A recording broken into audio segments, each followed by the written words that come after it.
তোমাদের আরো একটা ভিডিওতে স্বাগতম। কুমিল্লা অঞ্চলে 2024 ম্যাথ অলিম্পিয়াড। দেখো, ম্যাথ অলিম্পিয়াডে এমন কিছু প্রশ্ন আসে যেটা আসলেও তোমরা পূর্ব থেকে প্রেডিক্ট করতে পারবে না।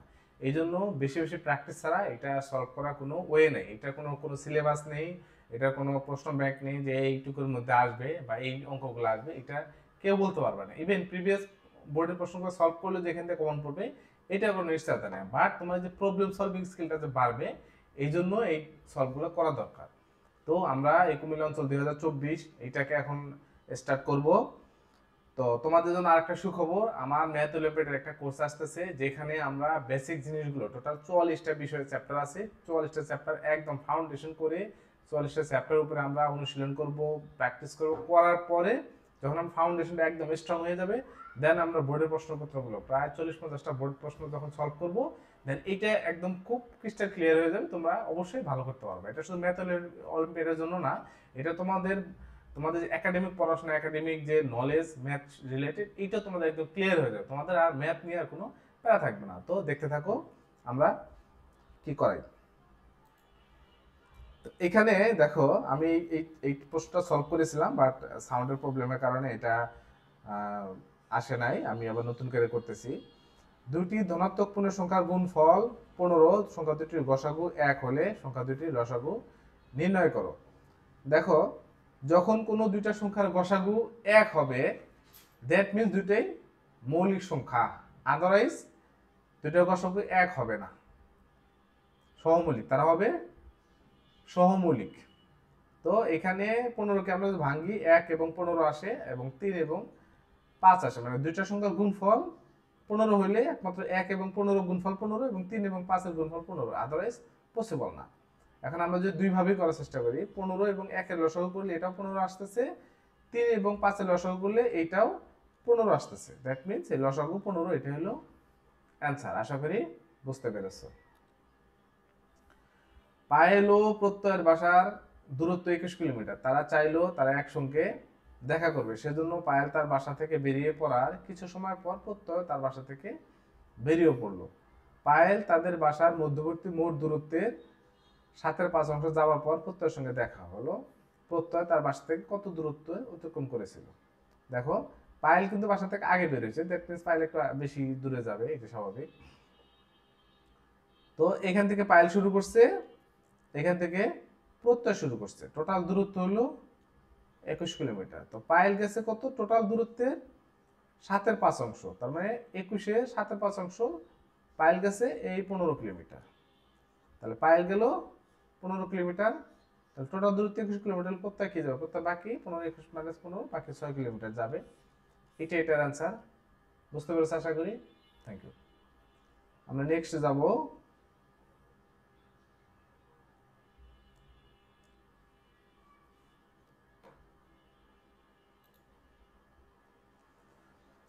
একটি বৃত্তাকার পথে চার বন্ধু রাইসা, সাদমান, ফারিহা এবং সামিরা একই স্থান থেকে একই সাথে দৌড়াতে শুরু করে। এইখান থেকে ধরে নিলাম এটা একটা বৃত্তাকার পথ, এই চতুর্পাশ দিয়ে তারা যাবে, এই চতুর্পাশ দিয়ে যাবে, হ্যাঁ, এদিক দিয়ে যাবে। ওকে। তাদের প্রত্যেকের গতি ভিন্ন ভিন্ন এবং তারা ছুটতে থাকে যতক্ষণ না তারা সবাই শুরুর প্রথম বিন্দুতে মিলিত হয়। দেখো, যদি একই গতি হইতো তারা একসাথে যাইতো, একসাথে মিলিত হইতো, কিন্তু একজনের গতি কেউ 60 সেকেন্ডে পুরোটা পার হইতে পারে, কেউ 90 সেকেন্ডে পার হইতে পারে, কারো 120 সেকেন্ড লাগে, এবং সামিরার 50 সেকেন্ড, কারো 150 সেকেন্ড লাগে। তার মানে কেউ একজন যখন এটা পার হয়ে যায়, আরেকজন হয়তো এটা অর্ধেকে থাকে, আরেকজন তারও কম থাকে, একটু বেশি থাকে, এরকম ব্যাপারটা। তো এখন এইভাবে কিন্তু আসলে মিলিত হওয়া প্রথমবারে মিলিত হবে না, দ্বিতীয়বারে মিলিত হবে না, কয়বারে মিলিত হবে এইটা একমাত্র লসাগু ছাড়া পসিবল না। লসাগু মানে একটা গুণিত করে নিতে হবে। এখানে আমরা যে সবগুলো লসাগু করি, এই লসাগু প্রক্রিয়াটা দেখো, 60, 90, 120, 50, 2 দিয়ে দিলে 30, 45, 60, 75, 2 দিয়ে দিলে 15, 45, 30, 75, 3 দিয়ে দিলে 5। এখানে একটা কথা বলে রাখি, দেখো, তোমার ম্যাথ অলিম্পিয়াডে যেটা আসে, ম্যাথ অলিম্পিয়াডে নর্মাল কোনো ম্যাথ আসবে না, হ্যাঁ, আর এটা ক্যালকুলেটর ইউজ করতে দিবে না। সুতরাং তোমাদের ক্যালকুলেশন যত তোমরা এক্সপার্ট হবা, ম্যাথগুলো তত তাড়াতাড়ি করতে পারবে। এখানে টোটাল 8টা অঙ্ক আসবে, 1 ঘন্টা আমাদের শেষ করতে হবে। সুতরাং যেগুলো একটু সহজ আছে ক্যালকুলেশন তাড়াতাড়ি করতে পারলে দেন তোমরা যে কঠিন আছে ওটাতে একটু সময় বেশি দিতে পারবে, চিন্তা বেশি করতে পারবা, এটা কারেক্ট অ্যান্সার দিতে পারবা। আদার্স কিন্তু পসিবল না। সবগুলাতে তোমরা যদি এরকম ক্যালকুলেশন সময় লেগে যায় তাহলে কিন্তু তোমরা পিছিয়ে পড়বা। এই জন্য ক্যালকুলেশনে তোমাদের মাস স্ট্রং হইতে হবে, মানে মনে মনে ক্যালকুলেশনের ব্যাপারে তোমাদের একদম খুব ভালো প্র্যাকটিস করতে হবে। এটা বাসায় প্র্যাকটিস করতে থাকবা, করতে করতে দেখবা ফলে গিয়ে আর এটার প্রবলেম হবে না। আদারওয়াইজ যদি তোমার ক্যালকুলেটার চাপা অভ্যাস থাকে বা এমনি ম্যানুয়াল হিসাব করা অভ্যাস থাকে, সেটা কিন্তু তোমাদের জন্য ক্ষতির কারণে তোমাদের দেরি লাগবে। এখন তোমরা যদি এরকম একটা সাপোজ আমি ধরলাম এখানে একটা 16, এখানে একটা 16, এটা যদি গুণন করতে এরকম সময় লাগাও যে 6 16 96 6 6 1 6 9, এখানে কাটা দিলাম, মানে ট্র্যাডিশনাল ওয়েতে যে আমরা করি, হ্যাঁ এভাবে যদি করি এখানে 1 তাহলে 6 6 256 না, এটা এইভাবে না করে এইভাবে করা শিখতে হবে। 16, এখানে 16 দিয়ে 6 গুণন করলে 6 96 6 হাতে 9 16 1 16 9 25, দেখো এখানে কিন্তু অর্ধেক সময় বেঁচে গেল। এইভাবে কিন্তু টাইম সেভ করতে হবে ম্যাথগুলোতে। আচ্ছা আমরা অঙ্কে আসি। এখানে আমরা দেখো এখানে 2 দিয়ে দিলে 15 45, এটা নর্মাল লসাগু করে লসাগু আসছে কত 1800, তোমরা করতে পারবা 1800। তার মানে 1800 সেকেন্ড পর তারা মিলিত হবে। 18 সেকেন্ডে দেখো এখানে রাইসা কিন্তু ঘুরবে টোটাল 30 বার, সাদমান ঘুরবে 20 বার, ফারিয়া ঘুরবে 15 বার, সামিরা ঘুরবে 12 বার। এরকম অ্যান্সারও কিন্তু থাকতে পারে। এখন এটা করে গেলা আর অ্যান্সার লেখা আসলে 1800 না, দেখবো আসলে কি চাইছে। তাহলে সর্বনিম্ন কত সেকেন্ড পর তারা সবাই আবার শুরুর স্থানে মিলিত হবে। এখানে এরকম আসতে পারে যে সবচেয়ে বেশি কে অতিক্রম করতে পারবে, সবচেয়ে কম বেশি অতিক্রম করতে পারবে, এরকম ডিফারেন্ট অ্যাঙ্গেলে অ্যান্সার আসতে পারে, বাট তোমার প্রসেসটা একই। পরে অঙ্ক আসি আমরা। দুইটি ক্রমিক ধনাত্মক পূর্ণ সংখ্যার গুণফল 10,712, ছোট সংখ্যাটির উৎপাদক কয়টি? আচ্ছা, দুইটা ধনাত্মক সংখ্যার গুণফল, ধনাত্মক সংখ্যাগুলো আমরা যেখানে দেখাইছি, নর্মাল ক্রমিক সংখ্যা কি 1 2 3 4, এগুলো হলো ক্রমিক সংখ্যা। একটা যদি 40 হয় তাহলে পরের ক্রমিক সংখ্যা কত হবে বলতো? 41। যদি একটা 71 হয় পরেরটা কত হবে? 72। এইভাবে কিন্তু ক্রমিক সংখ্যা। তার মানে একটা যদি x হয় আরেকটা কত হবে? x plus 1। তার মানে এটার ভিতরে কিন্তু দুইটা গুণিতক আছে, সরি দুইটা গুণনীয়ক আছে, যেটা একটার সাথে আরেকটার ব্যবধান হলো অনলি 1। আমরা এটাকে না ভেঙে এটা বলতে পারবো না, হ্যাঁ এটা কি আছে এটার ভিতরে। তাহলে আমরা এটা ভাঙছি, ভাঙতে আমরা পাইলাম কি 2 দিয়ে করলে 1339, 13 দিয়ে করলে 103। এখন যেহেতু দুইটা ভাগে কাছাকাছি ভাগে ভাগ করতে হবে, 103টা একটা ইন্ডিভিজুয়াল নিলে একটি যখন আমরা আলাদা করতেছি তখন আসতেছে 103 গুণন 104। তার মানে 104 হলো বড় সংখ্যাটা, 103 হলো ছোট সংখ্যাটা। তার বলছে ছোট সংখ্যাটির উৎপাদক কয়টি? 103 হলো একটা মৌলিক সংখ্যা। 103 হলো একটা মৌলিক সংখ্যা, এটা একমাত্র 1 দিয়ে যায়, আর কোনো কিছু দিয়ে যায় না। অতএব 103 এর উৎপাদক কয়টা? সে নিজে এবং 1। যে কোনো মৌলিক সংখ্যার উৎপাদক কয়টা? দুইটা, একটা হলো সে নিজে এবং 1, এই দুইটা ছাড়া উৎপাদক হয় না। 103 যেহেতু মৌলিক সংখ্যা, দুইটা উৎপাদক। এখানে মাজেদ শুধুমাত্র 7 ও 8 টাকার বেশ কিছু কয়েন নিয়ে একটি দোকানে চকলেট কিনতে গেল। মাজেদ কি করছে? 7 টাকা এবং 8 টাকার বেশ কিছু কয়েন নিয়ে দোকানে গেছে। সেখানে তারা এক ধরনের চকলেট পছন্দ হলো যার প্রত্যেকটি মূল্য 9 টাকা। তাহলে মাজেদকে সর্বনিম্ন কয়টি চকলেট কিনতে হবে? দেখো একটা চকলেট কেনা পসিবল না, কারণ একটা চকলেট কিনলে 8 টাকার একটা নোট দিলে ফেরত দিতে হবে, অথবা 7 টাকার একটা নোট দিলে তাকে ফেরত দিতে হবে না। মানে যদি 7 এবং 8 টাকা দিতে চায় তাহলে কিন্তু তাকে ফেরত দিতে হবে, এবং শর্ত হলে ফেরত দেওয়া যাবে না। তো আমরা ধরে নিলাম দুইটা চকলেট কিনছে, দুইটা চকলেট কিনলে সে কিভাবে 18 টাকা কিভাবে দিবে? যদি এইটা একটা দেয় এটা একটা দেয়, পসিবল না। এটা দুইটা দিলে এটা দিলে কোনোভাবে পসিবল না। তিনটা দিলে 27 হয়, তিনটা দিলে 27 হয় কিভাবে? 3 নং 27। এখন আমরা যদি 7 দুইটা নোট দেই 14, 8 থেকে 4, 14 13 হয় না। 8 এর দুইটা দেই, 8 দুগুণে 16 11 হয় না। বা তিনটা যদি দিই 3 8 24 হয় না, কোনোভাবেই হয় না। 4টা দিলে কি হয়? 36। 36 দিলে 7 4টা দেওয়া যায়, 4 7 28, আর 8 এর একটা নোট দেওয়া যায়। তার মানে দেখো 45ও দেওয়া যায়। 45 কিভাবে দেওয়া যায়? 7-এর 3টা দেওয়া যায়, 8-এর 3টা দেওয়া যায়, এটাও 45 হয়। কিন্তু চাইছে কি সর্বনিম্ন কয়টি চকলেট কিনতে পারবে, সর্বনিম্ন, তাহলে 45 টাকা, এটা হলো সর্বনিম্ন, তার মানে সর্বনিম্ন এই 5টা চকলেট কিনতে পারবে, 4টা চকলেট, সরি এটা না তো এটা, সর্বনিম্ন 4টা চকলেট কিনতে পারবে। আশা করি বুঝতে পেরেছো। আচ্ছা, এখানে ইডিসি, এখানে একটা দুইটা রেখা আছে, বিএ ডি, এখানে কয়েকটা কোণ উৎপন্ন হয়েছে। এখানে একটা কথা বলে রাখি, যদি এরকম দুইটা রেখা থাকে তোমরা কিন্তু জাস্ট দুইটাকে সমান্তরাল ধরে নিও না। যদি চিত্রে এরকম সমান্তরাল থাকে, যদি বলা না থাকে তাহলে বলা থাকলে সমান্তরাল, বলা না থাকলে সমান্তরাল না। আমরা একটা অঙ্কে দেখবো যে একই রকম কিন্তু সমান্তরাল না, এখানে যেহেতু বলা আছে সমান্তরাল। আচ্ছা, এখানে সমান্তরাল হইলে আমরা এই জিনিসটাকে, এটা আমরা এইভাবে একটু আঁকছি, বি, তারপরে হলো এখানে সি, এখানে ডি, এখানে এ, এখানে বি। আচ্ছা, এটা হলো 116 ডিগ্রি, বলছে ইডিসি, ইডিসি 116 ডিগ্রি, মাঝখানে কোণটা সি, বিসিডি 102 ডিগ্রি, আর এটা এটা কি বলছে, এটা কিছু বলে নাই, এটারই এবিসির মানই বের করতে হবে। আচ্ছা, আমরা এই রেখাটাকে বর্ধিত করি, বর্ধিত করে এই পর্যন্ত নিয়ে আসি। আচ্ছা, যেহেতু নিচে করা আছে একবার, আমি এখানে করার মধ্যে করলে হয়তো তোমরা বুঝতে পারবা না, এখানে আমরা নিয়ে আসি,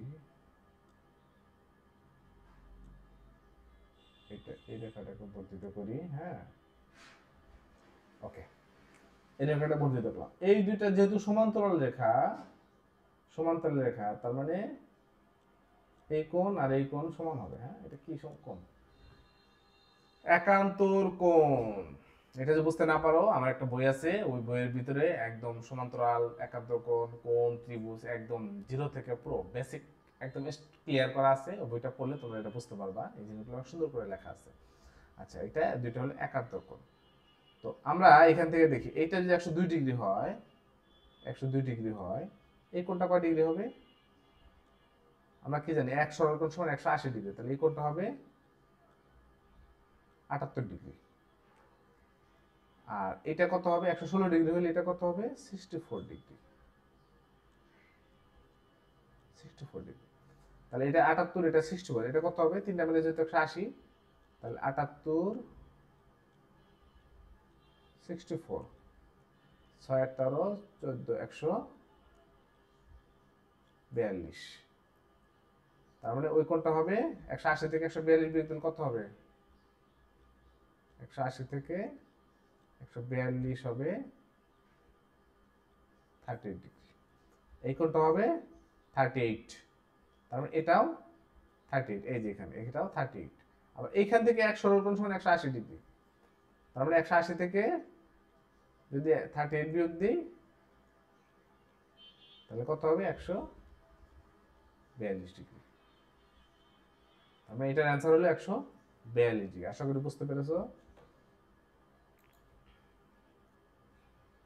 আচ্ছা, একটি ক্লাসরুমে কিছু শিক্ষার্থী আছে, প্রতিটি শিক্ষার্থীর কাছে সমান সংখ্যক একাধিক চকলেট আছে। ক্লাসরুমে মোট চকলেটের পরিমাণ 300 থেকে 400 মাঝে। তোমাকে যদি মোট চকলেটের সংখ্যা বলে দেওয়া হয়, তাহলে কতজন শিক্ষার্থী আছে এটা বের করতে পারবে, এবং সবার কাছে কতটুকু চকলেট আছে এটা নিশ্চিতভাবে বলতে পারবে। দেখো, কিছু শিক্ষার্থী কিছু চকলেট নিল, ধরি শিক্ষার্থী ধরি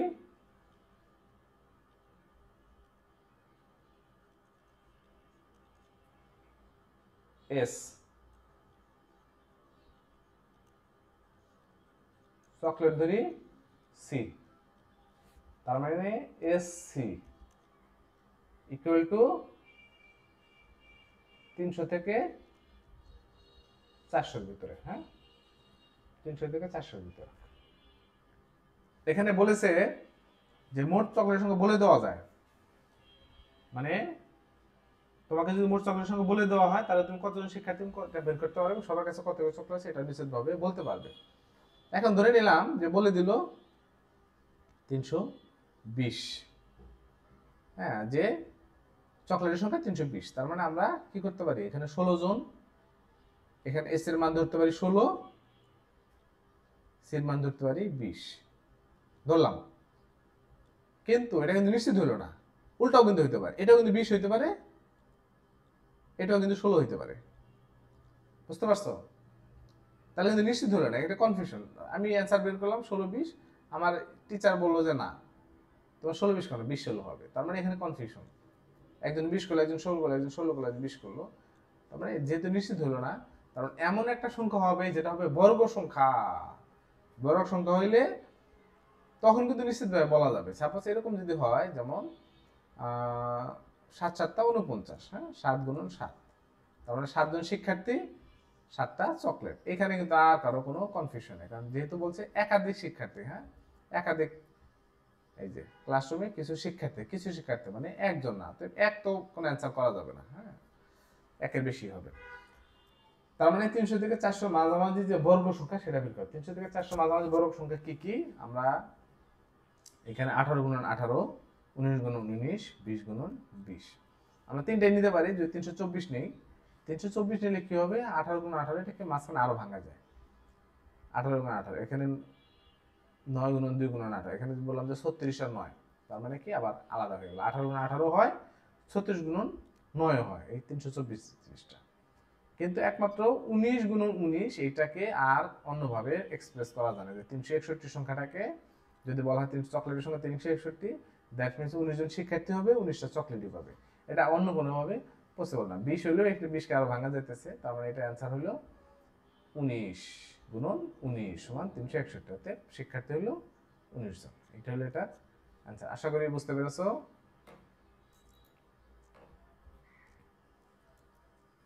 আচ্ছা, এখানে যে কোনো 4টি মৌলিক সংখ্যার মধ্যে 3টি মৌলিক সংখ্যার গুণফল থেকে 2 বিয়োগ করলে অপর মৌলিক সংখ্যাটি পাওয়া যায় যা 100-র চেয়ে বড়। প্রথম 3টি মৌলিক সংখ্যার সর্বনিম্ন যোগফল কত হতে পারে? 3টি মৌলিক সংখ্যার গুণফল থেকে 2 বিয়োগ করলে, আচ্ছা 3টি মৌলিক সংখ্যার গুণফল ধরে নিলাম পি, এখান থেকে 2 বিয়োগ করলে যেটা পাওয়া যায় সেটা 100-র চেয়ে বড়। এইটার দুই পাশে আমি যদি 2 যোগ করে দেই, তাহলে পি গ্রেটার দ্যান 102, 102 এর সাথে বড় যে মৌলিক সংখ্যাগুলো আছে, যেটা 3টা মৌলিক সংখ্যার গুণফল, তাহলে 102 এর চেয়ে বড় 3টা মৌলিক সংখ্যার গুণফল কি হতে পারে? মৌলিক সংখ্যাগুলো কি আমরা জানি, 3 গুণন 3 গুণন 3 যদি নেই 27 হবে না। 3 গুণন 5 গুণন 5 যদি নেই 75 হবে না। তাহলে 3 গুণন 5 7 নিতে হবে, সমান 105। এটা আরো নেওয়া যায়, এখানে যদি একটু বাড়াই আমরা 5 এই 7কে যদি একটু কমায় দিই 5, মানে সর্বনিম্ন রাখার চেষ্টা করতেছে আর কি। 7 রাখলে হইতো, বাট একটু বেশি বড় হয়ে যেত, হ্যাঁ, 125। দুইটা থেকে 2 বিয়োগ করলে দুটো আরেকটা চতুর্থ মৌলিক সংখ্যাটা পাওয়া যাচ্ছে। যেখানে বলছে 3 মৌলিক সংখ্যার গুণফল থেকে 2 বিয়োগ করলে অপর মৌলিক সংখ্যাটি পাওয়া যায়। 105 থেকে 2 বিয়োগ করলে 103 পাওয়া যায়, আর এখান থেকে 123 পাওয়া যায়। দুইটাই কিন্তু মৌলিক সংখ্যা, কিন্তু যেহেতু সর্বনিম্ন বলছে তার মানে ছোটটাই হবে। তাহলে সর্বনিম্ন যোগফল কত হবে? 3 + 5 + 7 = 15। এইটা হলো আচ্ছা। আশা করি বুঝতে পেরেছো এবং তোমাদের ভালো লেগেছে। তোমরা দয়া করে চ্যানেলটা সাবস্ক্রাইব করে রাখবা, লাইক দিবা, যাতে আমি আরো অনেক ভিডিও দিতে পারি। এবং আমি চেষ্টা করব 2024, 2025, 2023 3 বছরের যতগুলো রিজনাল এবং আন্তর্জাতিক মানে ঢাকার যে পরীক্ষাগুলো আছে সবগুলো প্রশ্নপত্র এখানে সুন্দর করে সলভ করে দিতে। আশা করা যায় সবগুলো করলে তোমার একটা মনিটারি সম্পর্কে খুব ভালো ধারণা হবে। এবং এইটা যেহেতু এই যে ম্যাথগুলো এটা কিন্তু 6, 7, 8, 9, 10 পর্যন্ত একদম ফুল কভার করবে। সুতরাং এই ক্লাস 5 তুমি যদি প্রাইমারি ম্যাথগুলোর প্রিপারেশন নাও, তোমার এসএসসি পর্যন্ত ম্যাথ নেওয়ার কোনো প্যারা নাই, কোনো টেনশন নাই। সুতরাং শফিক একাডেমির সাথেই থাকবা, সাবস্ক্রাইব করে রাখবা। থ্যাংক ইউ তোমাদের জন্য শুভকামনা। আসসালামু আলাইকুম।